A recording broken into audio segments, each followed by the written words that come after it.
इंसान की लाइफ चाहे जितनी लंबी हो या छोटी, उसके हिस्से में बहुत सारे एक्सपीरियंसेस आते हैं जिन्हें वो सुख और दुख की कैटेगरी में रखता है।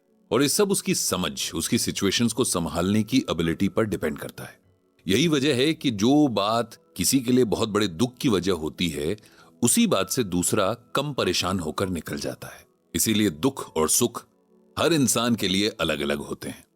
जब इंसान खुद को अलग रखकर अपने आसपास हो रही घटनाओं को देखना और समझना शुरू करता है, तब उसे पता चलता है कि खुशी और दुख बस हमारे रिएक्शंस का नाम है।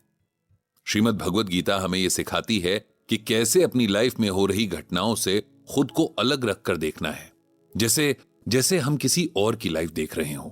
ऐसा करने से हम अपने लिए अच्छे डिसीजंस भी ले सकते हैं। ये कुछ लाइंस पंडित जी के आज की ब्लॉग पोस्ट की हैं, जिसे उन्होंने आज सुबह ही पोस्ट किया है। आज जब पंडित जी ब्लॉग लिखकर उठे तो उनके बड़े बेटे का कॉल आया। वैसे तो दोनों बेटे उन्हें रोज ही कॉल करते हैं, लेकिन सुबह नहीं करते, क्योंकि सुबह सबके शेड्यूल्स बिजी होते हैं।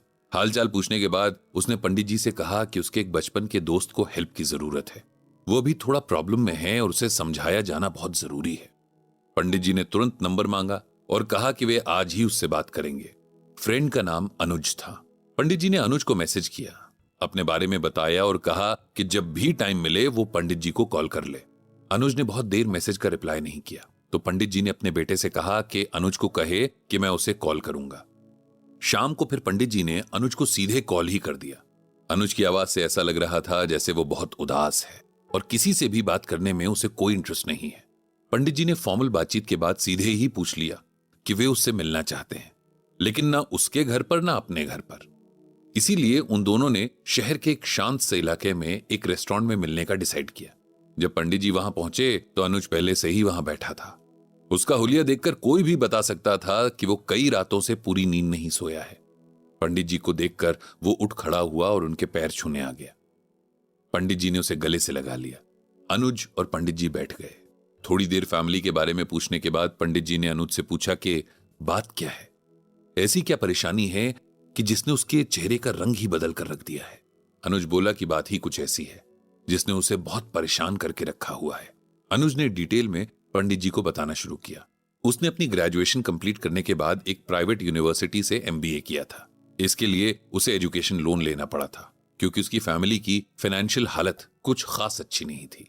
जब अनुज ये लोन ले रहा था तब पंडित जी ही उसके साथ उसके बैंक गए थे, क्योंकि वहां के मैनेजर से उनकी अच्छी जान पहचान थी।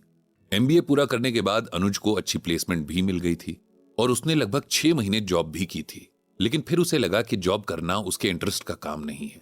उसने अपने 2 दोस्तों के साथ मिलकर अपना काम शुरू करने का प्लान किया। अनुज ये तो जानता था कि इसमें बहुत रिस्क है, लेकिन वो अपने आप को एक चांस देना चाहता था। अपने मन के हिसाब से कुछ करना चाहता था। बहुत सोच समझकर उन तीनों ने एक स्टार्टअप शुरू किया और उसमें अपनी सारी सेविंग्स लगा दी।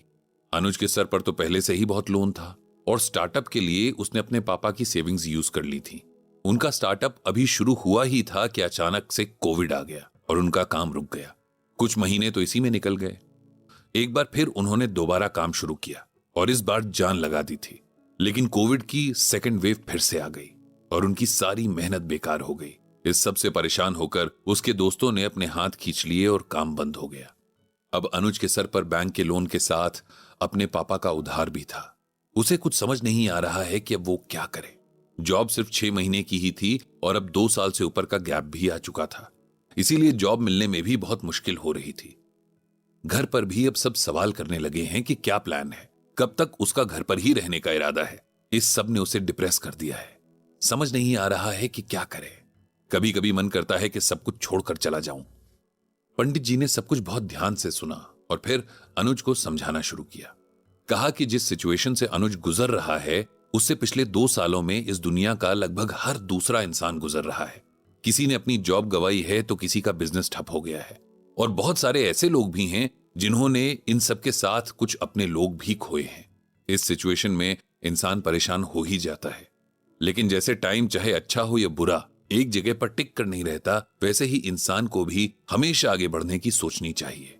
आपको यह भी देखना है कि क्या करना है। अगर अभी के लिए पैसे जरूरी हैं तो कुछ टाइम जॉब ही कर लेना ठीक होगा। उसके बाद जब हालात थोड़े संभलें तो अपना काम शुरू किया जा सकता है। लेकिन इन सब बातों से ज्यादा जरूरी है ये समझना कि हमें हर हाल में खुद को मजबूत रखना है। लाइफ में हमेशा ऐसा नहीं होगा कि हम जो प्लान करें चीजें वैसी ही हो जाएं। ज्यादातर टाइम तो हमारी सोच से उल्टा ही होता है। इसीलिए खुद को हमेशा मेंटली प्रिपेयर करके रखना चाहिए। पंडित जी ने फिर अनुज को श्रीमद् भगवद गीता से ये श्लोक सुनाया। क्लैब्यम मा स्म गमः पार्थ नैतत् अव्युपपद्यते क्षुद्रम हृदय दौर्बल्यम त्यक्तोत्तिष्ठ परंतप। यहां भगवान श्री कृष्ण अर्जुन को समझाते हैं कि युद्ध करना उसका कर्म है। फिर चाहे वो किसी भी सिचुएशन में युद्ध करना पड़े, उसे पीछे नहीं हटना चाहिए। भगवान कहते हैं कि हे अर्जुन, तू नपुंसकता को प्राप्त मत हो, ये तुझे शोभा नहीं देता है। अपने हृदय की तुच्छ दुर्बलता को त्याग कर युद्ध के लिए खड़ा हो।